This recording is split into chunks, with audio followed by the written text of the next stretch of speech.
بس رمضان کی سب سے بڑی تیاری کیا ہے کہ اپنے دلوں کو صاف کرو پہلے سے، کہ جس دل میں نفرت ہو، بغض ہو، کسی کے لیے غصہ ہو، کسی کے لیے کیا کیا جذبے ہوں، دل صاف کرنا۔ ہمارے گھروں میں روزانہ جھاڑو ہوتا ہے، یہاں مدرسے میں روزانہ صفائی ہوتی کہ نہیں ہوتی؟ کیونکہ دنیا کی اصل گندگی ہے تو جھاڑو ہاتھ سے نہیں چھوٹ سکتا۔ حرم شریف میں دیکھا کیسے چاروں طرف خدام پھر رہے ہوتے ہیں برش لے کر، تو دل پہ غبار ایسے آتا ہے جیسے صحن میں غبار آتا ہے، دل پہ گندگی ایسے آتی ہے جیسے صحن میں آتی ہے۔ تو ہم نے نظام بنایا ہوا ہے، لوگ مقرر ہیں وہ روزانہ جھاڑو دیتے ہیں۔ تمہارا دل ایک آنگن ہے، ایک صحن ہے، اس میں بغض، نفرت، حسد، پتہ نہیں کیا کیا گندگیاں آئیں گی اور آتی رہیں گی۔ بچوں ایک کام کرو، جھاڑو پکڑ صاف، یا اللہ معاملہ تجھ سے کرنا ہے، لوگوں سے نہیں۔ کسی نے برا کہا، کسی نے غیبت کی، کسی نے گالی دی، کسی نے دھکا دیا، کسی نے حق مارا، کسی نے کچھ کیا، یا اللہ تیرے سے میں نے اپنے دل کو سب سے صاف کیا، میں نے اپنے دل کو سب سے صاف کیا۔ یہ اتنی بڑی عبادت ہے کہ بڑے بڑے نفلوں والے، تہجد والے، حج عمرے روزے والے تمہیں نہیں پکڑ سکیں گے، کیونکہ اس کا کرنے والا دنیا میں کوئی نہیں۔ نفل پڑھنے والے تو بے شمار ہیں، عمرے کرنے والے بے شمار ہیں، علماء بے شمار ہیں، حاجی بے شمار ہیں، خاص سخاوت کرنے والے بے شمار ہیں، لیکن اس ٹکڑے کو صاف کرنے والا لاکھوں میں ایک بھی۔ مشکل کام آپ یہ سیکھیں، صاف کرو، صاف کرو، صاف کرو۔ یہ رمضان کی سب سے بڑی تیاری اور علم کو حاصل کرنے کی سب سے بڑی چابی ہے کہ اپنے دل کو کھلا کرو۔ کوئی چیز خالی ہوگی تو کچھ آئے گا۔ جس دل میں بغض بھرا ہو، نفرت بھری ہو، حسد بھرا ہو، کینہ بھرا ہو، اس میں خاک آئے گا، اس میں تو علم کی ایک کرن بھی نہیں آئے گی۔ اس زبان سے چاہے جتنے مرضی موتی بکھیرے، دل اس کا اندھا ہو۔ لا تعمل الابصار ولكن تعمل القلوب التي في الصدور۔ یہ آنکھوں سے اندھے نہیں، دل سے اندھے۔ تو بچوں اپنے دل کو صاف کرنا سیکھو۔ وہ کتنی مشہور حدیث ہے، آپ نے کہا اس دروازے سے ایک جنتی آ رہا ہے، تو ایک انصاری صحابی داخل، جوتا ہاتھ، داڑھی میں وضو کا پانی۔ اگلے دن اس دروازے سے ایک جنتی آ رہا ہے، تو ایک صحابی آئے، ہاتھ میں جوتا، داڑھی میں وضو کا پانی۔ وہی صحابی اگلے دن اس دروازے سے ایک جنتی آ رہا ہے، تو وہی صحابی 3 دن جنت کی بشارت لی۔ اس صحابہ کی جماعت میں ایک شخص ہے جن کا نام ہے عبداللہ بن عمر بن عاص۔ ان سے بڑا عبادت گزار صحابہ میں کوئی نہیں تھا، نہ سابقین میں، نہ متاخرین میں، نہ پہلوں میں، نہ بعدوں میں۔ ان کی عبادت کیا تھی؟ ساری رات جاگنا، سارے دن کا روزہ، اور ایک ختم قرآن صبح سے شام۔ اتنی اللہ نے طاقت دی تھی۔ پھر وہ غلوب والی بات آ گئی، ایکسٹریم ہونے والی بات آ گئی۔ ان کی شادی والی رات حجلہ عروسی میں داخل ہو رہے ہیں، دلہن کے کمرے میں داخل ہو رہے ہیں، اور مصلی بچھا کے اللہ اور دیر نفل۔ ان کی بیگم نے دیکھا تو وہ بھی خیر کا زمانہ تھا، انہوں نے بھی وضو کیا اور پیچھے مصلی بچھا کے وہ بھی فجر تک نفل پڑھتے تھے۔ صبح ہوئی تو حضرت عمر بن عاص رضی اللہ عنہ نے پوچھا بیٹی رات کیسی گزری؟ کہا جی ماشاءاللہ آپ کے بیٹے تو بڑے عبادت گزار ہیں، ساری رات نفلوں میں گزری۔ تو وہ ان کو شکایت کر دی۔ حضرت عمر بن عاص کو اتنا غصہ چڑھا، بیٹے کو تو کچھ نہیں کہا، کتنی حکمت کی بات ہے، سیدھے گئے اللہ کے نبی کے پاس، یا رسول اللہ یہ عبداللہ دیکھیں کیسا نادان ہے، اس کی شادی کی ساری رات نفل پڑھتا ہے۔ تو آپ کہتے ہیں ماشاءاللہ کتنی بڑی بات ہے، نفلوں میں گزر گئے، رات بھی نفلوں میں گزر گئے۔ تو آپ نے حضرت عبداللہ بن عمر کو بلا کے ڈانٹا کہ تو نے مہینے میں 3 دن روزے رکھنے، بس اس سے زیادہ نہیں رکھنے، اور ہفتے میں 1 قرآن ختم کرنا۔ کہا یا رسول اللہ میرے اندر طاقت زیادہ ہے۔ پھر اچھا 15 دن روزے رکھنے، کہنے میرے اندر طاقت زیادہ ہے۔ آپ اس کو تھوڑا تھوڑا کر کے گھٹاتے رہے، اور وہ ہر دفعہ نہیں یا رسول اللہ میرے اندر طاقت زیادہ ہے، تو آخر میں آپ نے کہا چلو 100 میں داؤدی پہ آ جاؤ، ایک دن روزہ رکھو، ایک دن افطار کرو، اور 3 دن سے پہلے قرآن ختم نہیں کرنا۔ تو آپ نے اس کو پیچھے کیا۔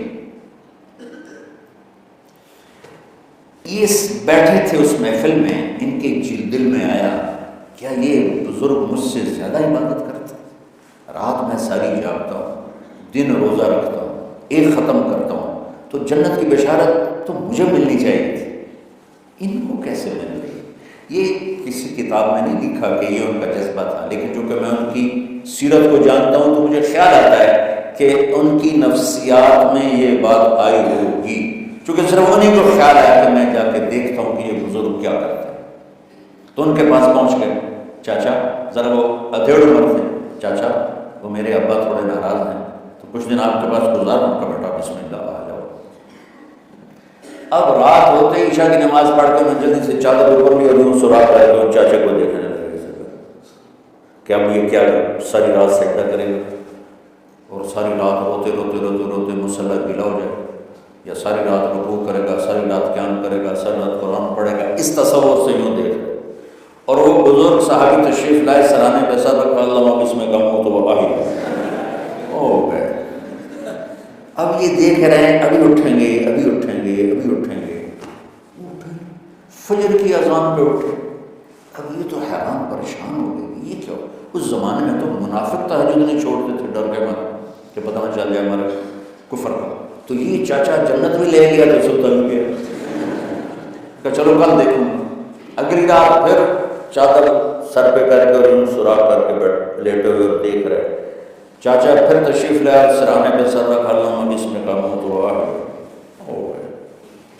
فجر کی اذان پہ اٹھے، یہ اور پریشان ہو گئے کہ میرا نبی کا فرمان تو سچا ہے، اس میں تو شک بھی کفر ہے، لیکن عمل کیا ہے جس پر اس کو جنت کی بشارت ملی؟ 2 رکعت نفل بھی، اور آج کے دور میں تم میں سے ماشاءاللہ اکثر بچے تہجد پڑھتے ہیں کہ ایک رات اور دیکھ لو، تیسری اللہ بسم کا منہ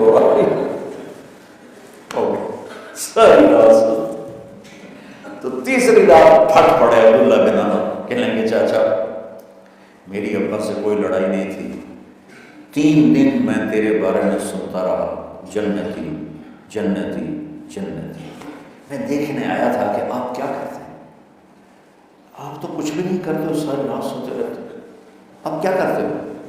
ان کا بیٹا یہی ہے جو تم نے دیکھا ہے۔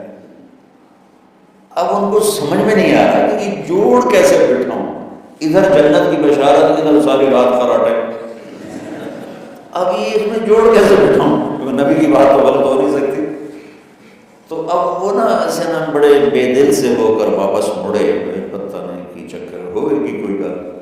جب وہ دروازے تک پہنچے تو کہنے لگے بیٹا ادھر آ، واپس آ گئے، کہا میں تمہیں اصل راز کی بات بتاتا ہوں۔ کہا کیا ہے؟ تو یہاں ہاتھ رکھا، کہا یہ جو دل ہے نا اس میں کسی انسان کی نفرت نہیں،